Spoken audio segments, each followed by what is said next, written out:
नमस्कार साथियों, आज के एक नई वीडियो में आप सभी का स्वागत है। आज हम लोग सेमेस्टर 5 के कुछ महत्वपूर्ण प्रश्न को देखने वाले हैं जो एग्ज़ाम में पूछे जाने के बहुत अधिक चांस हैं। तो चलिए बिना देर किए आज के इस वीडियो को स्टार्ट करते हैं। प्रश्न संख्या 8 है कि शाहजहां के युग को स्वर्ण युग क्यों कहा जाता है। इससे पहले जो है हमने 7 प्रश्न बता दिया है। आपने अगर अभी तक नहीं देखा है तो प्लेलिस्ट में जाके आप उसको देख सकते हो। आज का जो प्रश्न है वो है शाहजहां के युग को स्वर्ण युग क्यों कहा जाता है।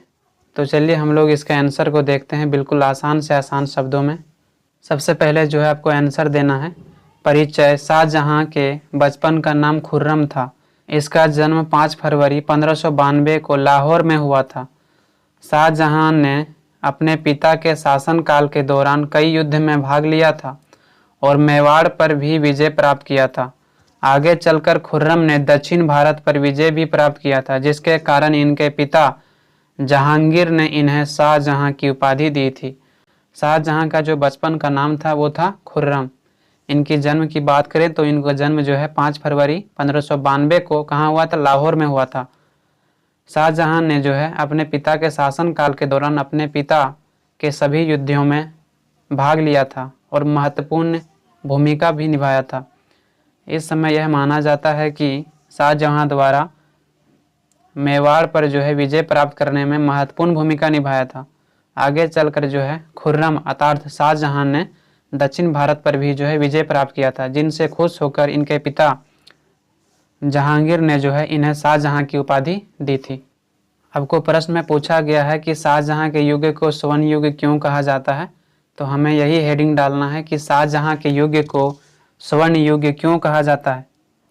शाहजहां के युग को स्वर्ण युग इसलिए कहा जाता है क्योंकि इस समय ही सबसे अधिक स्थापत्य कला का विकास हुआ। शाहजहां के युग को स्वर्ण युग क्यों कहा जाता है, तो शाहजहां के युग को स्वर्ण युग इसलिए कहा जाता है क्योंकि शाहजहां के शासनकाल के दौरान ही सबसे अधिक स्थापत्य कला का विकास हुआ था। यानी कि मुगल बादशाहों में से सबसे अधिक शाहजहां के शासनकाल के दौरान इमारतों का निर्माण हुआ था। इससे पहले कोई ऐसा शासक नहीं था जिसके शासनकाल में एक से बढ़कर एक सुंदर इमारतों का निर्माण हुआ हो। मुगल बादशाह में शाहजहां मात्र ऐसा शासक था जिसके शासनकाल के दौरान ही स्थापत्य कला का निर्माण सबसे अधिक हुआ। शाहजहां के शासनकाल में मुगल साम्राज्य अपने चरमोत्कर्ष यानी अत्यंत उन्नति पर पहुंच चुका था।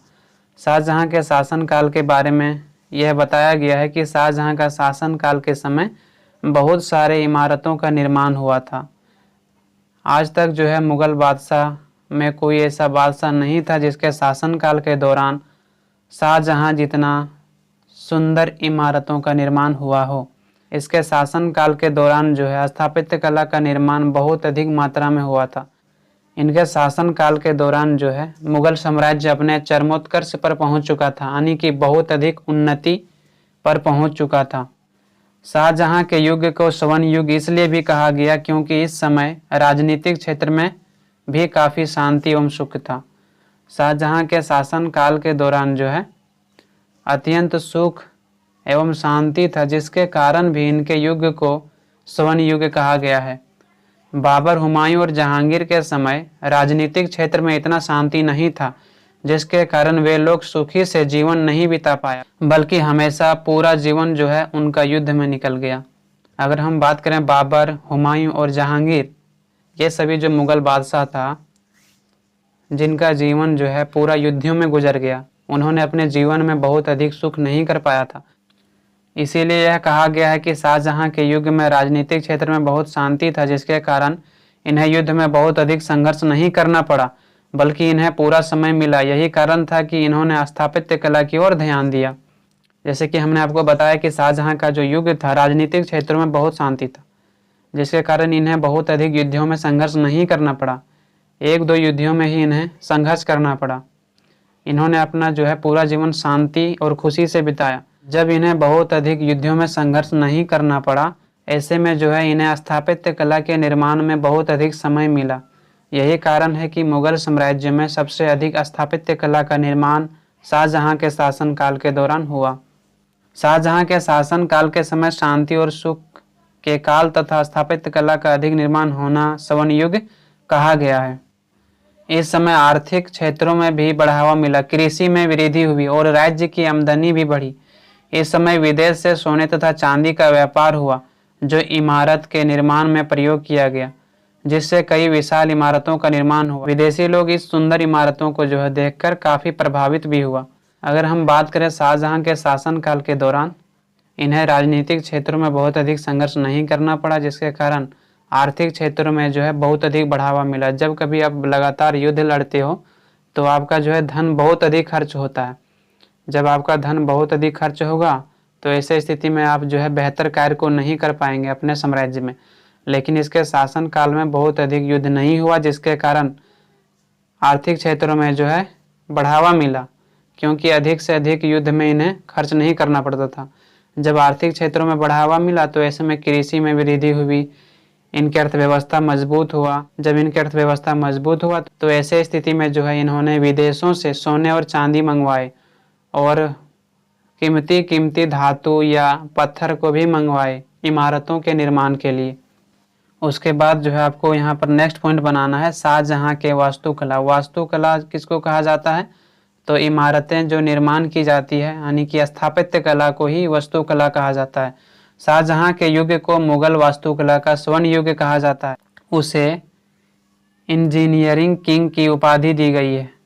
शाहजहां के युग को जो है वास्तुकला का स्वर्ण युग कहा जाता है, जिसके कारण जो है शाहजहां को इंजीनियरिंग किंग की उपाधि दी गई है। उनकी सबसे महत्वपूर्ण और प्रभावशाली इमारतों में से ताजमहल, दिल्ली का लाल किला और जामा मस्जिद इत्यादि ये सभी इमारतें बेहद खूबसूरत हैं। शाहजहां के बारे में कहा गया है कि शाहजहां का जो सबसे महत्वपूर्ण और प्रभावशाली इमारतें हैं उनमें से है ताजमहल, दिल्ली का लाल किला और जामा मस्जिद, जो काफ़ी महत्वपूर्ण इमारतों में से एक है। शाहजहां ने ज़्यादातर इमारतों का निर्माण लाल पत्थर के स्थान पर संगमरमर पत्थर का उपयोग अधिक किया है। उन्होंने छत की सुंदरता और प्रभाव को बढ़ाने के लिए सोना, चांदी और कीमती रंगीन पत्थर का भी उपयोग किया है। कई स्थानों पर जानवरों के दृश्य और अन्य वनस्पतियों और जीव के चित्रों को भी चित्रित किया गया है। शाहजहां के प्रसिद्ध इमारतें निम्न हैं जो इस प्रकार से है।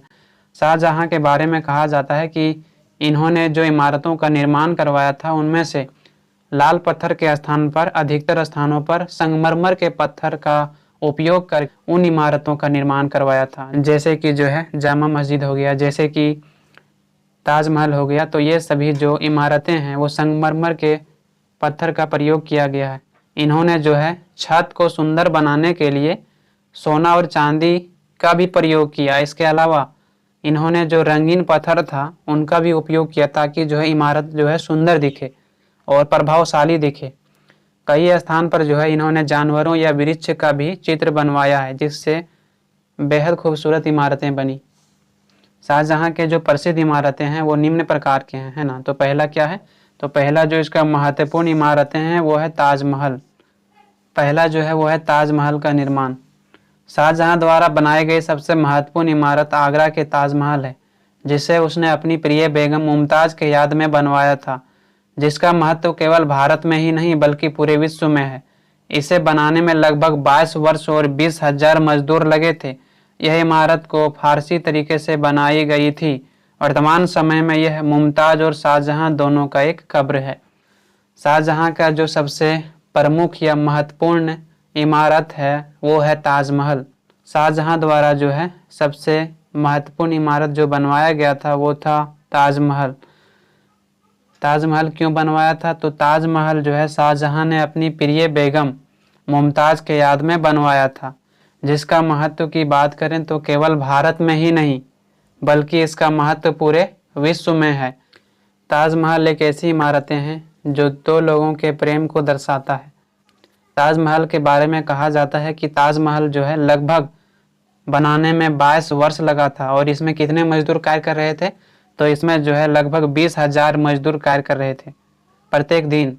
आप लोगों का सवाल होगा कि एक साथ 20,000 मजदूर कैसे कार्य कर सकता है? तो यहाँ पर इस प्रकार से कार्य होता था कि पहले बहुत ज़्यादा व्यवस्थाएं नहीं होती थी किसी भी वस्तु को लाने और ले जाने के लिए, जिसके कारण जो इनके कलाकार होते थे, जो इनके मजदूर होते थे, वो अलग अलग क्षेत्रों में लगे होते थे। कोई किसी क्षेत्र में होता था तो कोई किसी क्षेत्र में होता था, और इस प्रकार से अलग अलग क्षेत्रों में रहकर मजदूरों द्वारा एक स्थान से दूसरे स्थान पत्थर और कीमती सोने चांदी को लाकर इमारतों का निर्माण करवाया। यही कारण है कि इस ताजमहल को बनवाने में लगभग 22 वर्ष का समय लगा था और इसमें 20,000 मजदूर थे। दूसरा है दिल्ली का लाल किला। शाहजहां ने 1638 ईस्वी में दिल्ली में यमुना नदी के किनारे एक विशाल किले का निर्माण करवाया। भारत के इस भव्य लाल किले का निर्माण कार्य 1648 ईस्वी तक करीब 10 साल तक चला। लाल किला के अंदर भी कई प्रमुख इमारतें भी बनी हुई है, जैसे कि मोती मस्जिद, रंग महल, खास महल, दीवाने आम, दीवाने खास इत्यादि। यह कहा जाता है कि दीवाने खास में केवल खास व्यक्ति बैठते थे तथा दीवाने आम में केवल आम व्यक्ति ही बैठते थे। शाहजहां का जो दूसरा प्रमुख इमारतें थी वो थी दिल्ली का लाल किला। शाहजहां ने जो है 1638 ईस्वी में दिल्ली के लाल किला का निर्माण करवाया था। ये कहाँ पर है तो यमुना नदी के किनारे स्थित था। यह माना जाता है कि लाल किले का जो है निर्माण 1638 से लेकर 1648 ईस्वी तक कार्य चला था, जिसके बाद लगभग करीब 10 वर्षों के बाद लाल किले का निर्माण हुआ था। लाल किला के अंतर्गत जो है बहुत सारी इमारतें बनी हुई है, जैसे कि जो है मोती मस्जिद हो गया, रंग महल हो गया, खास महल हो गया। तो ये सभी इमारतें कहाँ पर है तो लाल किला के अंदर मौजूद है। यहाँ पर जो है दीवाने आम है और दीवाने खास भी है। दीवाने आम क्या होता था तो जहाँ पर जो है शासक बैठता था और उनके जो खास व्यक्ति बैठते थे उन्हें दीवाने खास कहा जाता था, और जहाँ पर उनके साधारण व्यक्ति बैठते थे उन्हें दीवाने आम कहा जाता था। तीसरा पॉइंट है दिल्ली के जामा मस्जिद। इस मस्जिद को मुगल सम्राट शाहजहां ने बनवाया था। दिल्ली की जामा मस्जिद को बनाने में 12 साल लग गए थे। इसका निर्माण 1644 ईस्वी में शुरू हुआ था और यह 1656 ईस्वी में बनकर तैयार हुआ। जामा मस्जिद लगभग 80 मीटर लंबी और 27 मीटर चौड़ी है। जामा मस्जिद को जो है भारत की सबसे बड़ी मस्जिद मानी जाती है, जिसमें एक साथ लगभग 25,000 व्यक्ति बैठ सकते हैं। शाहजहां का जो तीसरा सबसे महत्वपूर्ण इमारतें या मस्जिद था वो था दिल्ली का जामा मस्जिद। इस मस्जिद की क्या विशेषताएं हैं तो इस मस्जिद का जो है निर्माण किसने किया था तो इस मस्जिद का निर्माण शाहजहां ने ही करवाया था। इसको जो है बनवाने में कितना समय लगा था तो 12 वर्ष लगा था। इसका कार्य जो है 1644 में शुरू हुआ था और इसका कार्य पूरा 1656 ईस्वी में हुआ। जामा मस्जिद के बारे में कहा जाता है कि जामा मस्जिद जो है लगभग 80 मीटर लंबी है और 27 मीटर चौड़ी है। जामा मस्जिद की सबसे महत्वपूर्ण विशेषता यह है कि इसमें जो है एक साथ लगभग 25,000 व्यक्ति भी बैठ सकते हैं, यानी कि जामा मस्जिद जो है भारत की सबसे बड़ी मस्जिद मानी जाती है। यही कारण है कि इनकी क्षमता जो है 25,000 व्यक्तियों का है। एक साथ 25,000 व्यक्ति बैठ सकते हैं। चौथा और अंतिम है तख्ते ताऊस यानी मयूर सिंहासन।